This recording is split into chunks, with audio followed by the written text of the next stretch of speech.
다 함께 사도신경으로 신앙 고백하면서 7월 14일 새벽 기도회를 하나님 앞에 올려드리겠습니다. 전능하사 천지를 만드신 하나님 아버지를 내가 믿사오며 그 외아들 우리 주 예수 그리스도를 믿사오니 이는 성령으로 잉태하사 동정녀 마리아에게 나시고 본디오 빌라도에게 고난을 받으사 십자가에 못 박혀 죽으시고 장사한 지 사흘 만에 죽은 자 가운데서 다시 살아나시며 하늘에 오르사 전능하신 하나님 우편에 앉아 계시다가 저리로서 산자와 죽은 자를 심판하러 오시리라. 성령을 믿사오며 거룩한 공회와 성도가 서로 교통하는 것과 죄를 사하여 주시는 것과 몸이 다시 사는 것과 영원히 사는 것을 믿사옵나이다. 아멘. 우리 다 함께 찬송 384장 함께 찬송 부르시겠습니다. 찬송 384장입니다.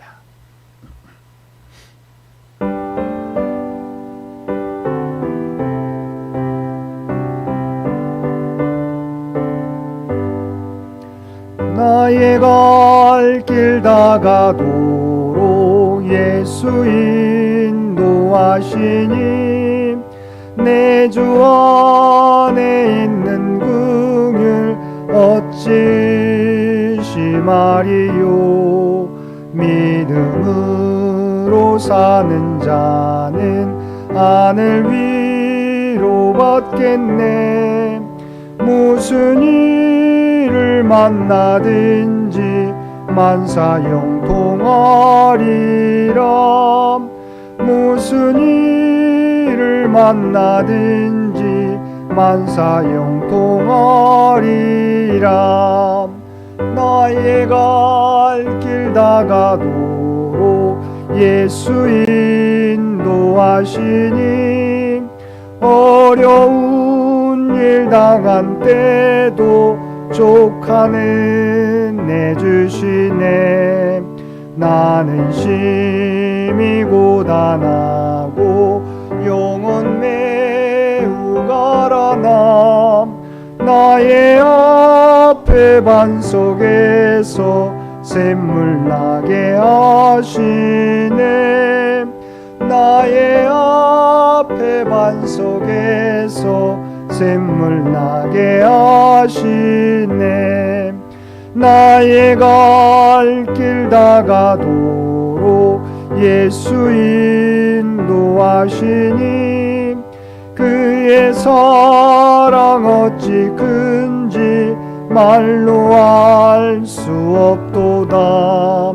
성령 감화 받은 영혼 하늘 날아갈 때에 영영 부를 나의 찬송 예수 인도하셨네. 영영 부를 나의 찬송 예수 인도하셨네. 아멘. 오늘 우리에게 주신 하나님의 말씀 사도행전 10장 17절로 33절까지 말씀입니다. 사도행전 10장 17절로 33절까지 말씀입니다. 우리 주신 말씀 17절로 33절까지 한 절씩 교독합니다. 베드로가 본 바 환상이 무슨 뜻인지 속으로 의아해하더니 마침 고넬료가 보낸 사람들이 시몬의 집을 찾아 문 밖에 서서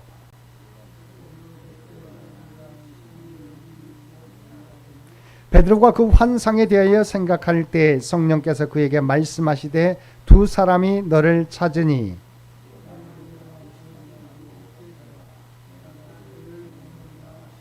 베드로가 내려가 그 사람들을 보고 이르되 내가 곧 너희가 찾는 사람인데 너희가 무슨 일로 왔느냐.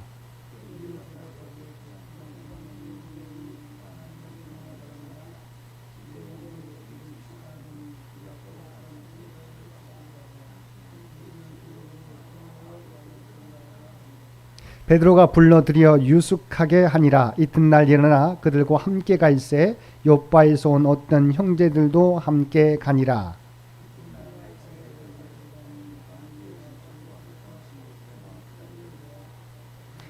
마침 베드로가 들어올 때 고넬료가 맞아 발 앞에 엎드려 절하니 더불어 말하며 들어가 여러 사람이 모인 것을 보고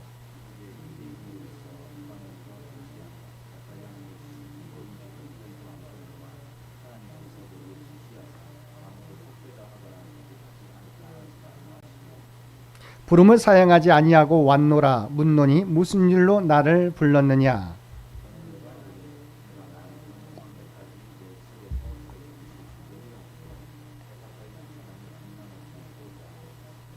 말하되 고넬료야, 하나님이 내 기도를 들으시고 내 구제를 기억하셨으니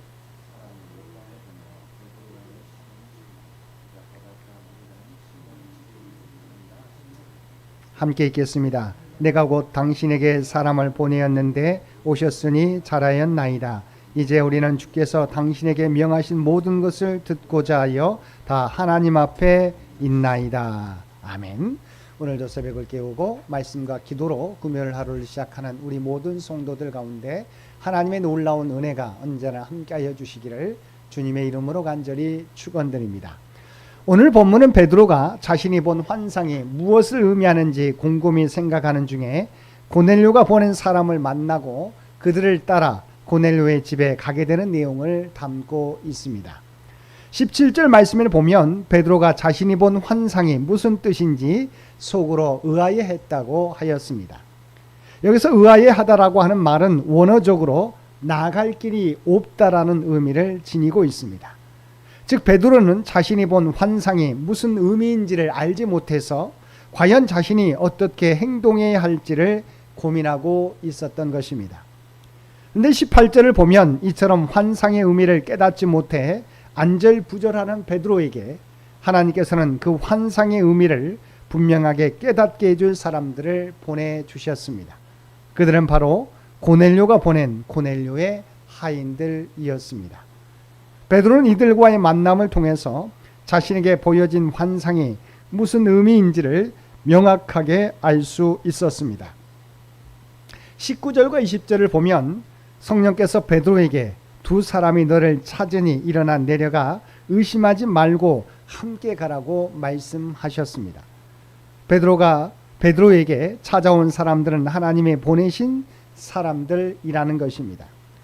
우리는 여기서 베드로의 전도 사역이 그 스스로의 선택과 결정에 의해서 이루어진 것이 아니라 철저하게 성령의 인도하심에 의해서 이루어진 것임을 분명하게 알 수 있습니다.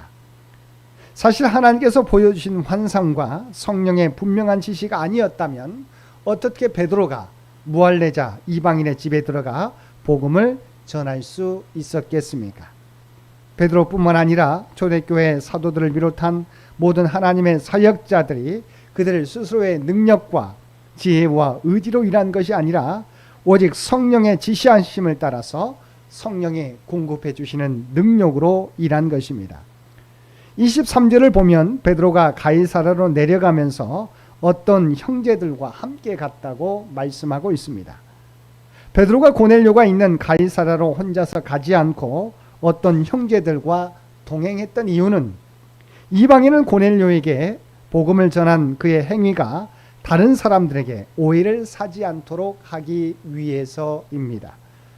비록 그가 자의적인 결정에 따라서 이방인인 고넬료에게 복음을 전하는 것이 아니라 하나님의 명령을 따라서 또한 인도하심에 따라 행하는 것이었지만 아직 유대적인 율법 의식에서 완전히 벗어나지 못했던 다른 제자들에게는 그를 오해할 가능성이 충분히 있을 수 있었기 때문입니다. 그래서 베드로는 자신의 행위가 자의에 의해서가 아니라 철저하게 하나님의 명령과 인도하심에 의해서 이루어진 것임을 입증하기 위해서 그 사실의 증인이 될 수 있는 어떤 형제들과 함께 갔던 것입니다. 베드로가 고넬료 집안으로 향해서 나아갈 때 고넬료는 그의 친척과 가까운 친구들을 모아놓고 베드로를 기다리고 있었습니다. 고넬료는 자기 혼자서만 베드로가 전하는 복음을 들으려 한 것이 아니라 자신이 아끼고 사랑하는 자들을 모아서 그들과 함께 듣고자 하였던 것입니다. 이와 같은 고넬료의 모습은 그가 얼마나 복음을 귀히 여겼는지를 시사해 줍니다. 또한 고넬료는 자신의 집을 찾아온 베드로의 발 앞에 엎드려서 절을 하였다고 하였습니다. 절을 한다는 것은 낮은 자가 높은 자에게 극도의 경의를 표할 때 취하는 행동입니다. 그런데 로마 군대 백부장이었던 고넬료가 갈릴리 출신의 이름 없는 어부 출신인 베드로에게 공손히 땅에 엎드려서 절을 한 것입니다. 인간적인 시각으로 보았을 때 이것은 납득하기 어려운 일입니다. 그럼에도 고넬료가 이렇게 한 이유는 그가 하나님의 시각으로 자기 자신을 보았기 때문입니다. 비록 인간적인 눈으로 보았을 때 고넬료는 세계 최강대국 로마의 군대 장교로서 피정복국 사람 앞에서 당당할 수 있었습니다. 하지만 그가 하나님의 시각으로 자신을 보았을 때 그는 자신이 하나님 앞에 설 수 없는 죄인에 불과하다는 사실을 인정하지 않을 수 없었습니다. 그래서 그는 갈릴리의 비천한 어부 출신이지만 하나님의 보내심을 받아 자신에게 온 베드로 앞에서 그처럼 땅에 엎드려 절을 할 수 있었던 것입니다. 베드로는 자신의 발 앞에 엎드려 절하는 고넬료를 일으켜 세우며 일어서라 나도 사람이라고 말했습니다. 여기서 베드로의 나도 사람이다라고 하는 고백은 자신의 한계를 분명히 밝히는 말입니다. 베드로는 고넬료가 하나님의 보내심을 받고 온 자신에게 지나친 경의를 표하자 그로 인하여 자신이 교만해지는 것과 또 고넬료가 하나님이 아니라 자신을 주목하게 되는 것을 방지하기 위해서 이처럼 자신의 한계를 분명하게 밝혔던 것입니다. 28절과 29절을 보면 베드로는 고넬료에게 비록 유대인으로서 이방인과 교제하는 것이 또한 가까이 하는 것이 법을 위반하는 것이지만 하나님께서 아무도 속되다 하거나 깨끗하지 않다고 말하지 말라고 말씀하셨기 때문에 자신이 고넬료의 부름을 사양하지 않고 온 것이라고 말했습니다. 그러면서 베드로는 왜 자신을 불렀는지 고넬료에게 물었습니다. 고넬료는 하나님이 자신이 기도하는 중에 천사를 통해 찾아온 일과 자신에게 해주신 말씀 때문에 요바에 있는 베드로를 부르러 사람을 보내게 되었다고 이야기하였습니다. 그러면서 고넬료는 베드로에게 우리는 주께서 당신에게 명하신 모든 것을 듣고자 하여 다 하나님 앞에 있나이다라고 고백하였습니다. 우리는 여기서 고넬료의 신전의식, 하나님이 우리를 지켜보고 계시다는 생각을 엿볼 수 있습니다. 사실 고넬료는 하나님 앞에 있었던 것이 아니라 베드로 앞에 있었습니다. 그럼에도 불구하고 그는 자신과 자신의 친구들이 하나님 앞에 있다고 생각했던 것입니다. 이유는 베드로를 보내신 분이 하나님이요 하나님께서 그 베드로와 함께 하심을 믿었기 때문입니다. 그래서 그의 앞에 있는 것이 곧 하나님 앞에 있는 것이요 그의 입술을 통해서 나오는 말씀이 곧 하나님의 말씀이라고 생각하였던 것입니다. 이와 같은 베드로와 고넬료의 만남은 하나님이 계획하시고 실행하신 만남이었습니다. 그리고 이 만남은 단지 백부장 한 가정을 구원하는 데 머물지 않았습니다. 베드로를 통한 이방인 백부장 고넬료 가정의 구원은 훗날 예루살렘 공의회에서 이방인에 대한 복음 전도가 옳은 것인지 논란이 되었을 때 베드로 사도가 하나님의 자신을 고넬료 가정에 가서 복음을 전하게 하셨을 때 성령의 역사가 그 가정에 임한 것을 증명함으로써 이방인 전도의 정당성을 얻게 만든 사건이 되었던 것입니다. 이처럼 하나님께서는 사람이 생각하지 못한 놀라운 방법으로 복음을 확장해 가십니다. 접점이 전혀 없는 이방인 고넬료와 유대인 베드로가 성령의 이끄심으로 연결되었습니다. 또한 이 사건으로 말미암아 이방인 전도가 하나님의 뜻임을 증명하고 이방인 전도의 정당성과 이방인 선교가 더욱 힘을 얻게 되었습니다. 사랑하는 성도 여러분, 우리가 우리의 편견을 내려놓고 성령님의 이끄심에 순종할 때 하나님의 놀라운 역사를 이루어 가게 될 것입니다. 오늘도 우리에게 들려주시고 인도하시는 성령님의 이끄심에 순종하며 주님의 뜻을 이루어가는 저와 여러분 모두가 되시기를 주님의 이름으로 간절히 축원드립니다. 함께 기도드리겠습니다. 사랑하는 이가 충만하신 아버지 하나님, 고넬료와 베드로의 만남을 통해서 하나님의 뜻이 어떻게 이루어지는지 보여주시니 감사드립니다. 성령님의 이끄심에 우리의 생각을 내려놓고 인도하심에 순종하는 저희들 되게 하여 주옵소서. 또한 복음을 듣고자 하는 수많은 고넬료가 우리 주변에 있음을 깨닫고 때를 얻든지 못 얻든지 복음을 전하며 살아가는 저희 모두가 되게 하여 주옵소서. 특별히 이 나라 이 민족과 늘 함께하여 주시고 동행하여 주시기 원합니다. 계속되는 장마와 무서운 빗줄기 가운데 피해를 입지 않도록 그래서 주의 백성들과 이 나라 이 민족을 지키시고 보호하여 주시옵소서. 또한 100주년을 향해 달려가는 살아가는 창현재단과 창현의 가족들 가운데 함께하여 주시기를 원합니다. 아버지 하나님, 지금까지 하나님의 은혜 가운데 창현교회가 여기까지 이르게 된 줄로 믿습니다. 다음 선교 100년을 준비해 가는데 부족함이 없게 하여 주옵소서. 우리가 삶을 영위하는데도 아버지 하나님 분주하지만 하나님의 교회를 세워가는데 부족함이 없는 저희 모두가 되도록 은혜 베풀어 주시옵소서. 오늘도 우리에게 복된 하루를 허락해 주신 것 진심으로 감사드립니다. 우리가 서 있는 자리가 어떤 상황이든지 어떤 환경과 조건이든지 우리가 하나님의 부름받은 백성이라고 하는 정체성을 가지고 살아가게 하여 주옵소서. 우리의 생각과 말과 행동을 통해서 하나님이 기뻐하시는 삶을 살게 하여 주시고 이 땅의 선한 영향력을 나타내며 살게 하여 주옵소서. 특별히 병중에 있는 많은 주의 백성들에게 놀라운 치유의 은사와 시험을 준비하는 사랑하는 자녀들에게 아버지 하나님 담대한 지혜와 능력을 허락하여 주시어서 앞으로 좋은 결과를 얻을 수 있도록 그래서 친히 인도하여 주시옵소서. 이제는 우리 주 예수 그리스도의 은혜와 아버지 하나님의 극진하신 사랑하심과 성령님의 세상 끝날까지 우리와 함께 하시며 인도하시는 놀라운 교통의 역사가 오늘 주신 말씀을 따라 베드로와 같이 우리의 편견을 내려놓고 오직 하나님의 이끄심에 순종하는 삶을 살아가겠노라고 결단하며 세상 가운데 나아가는 사랑하는 주의 백성들과 그의 가정과 산업의 터전 위에 이제로부터 영원토록 함께 해주시기를 우리 주 예수님의 이름으로 간절히 축원하옵나이다. 아멘.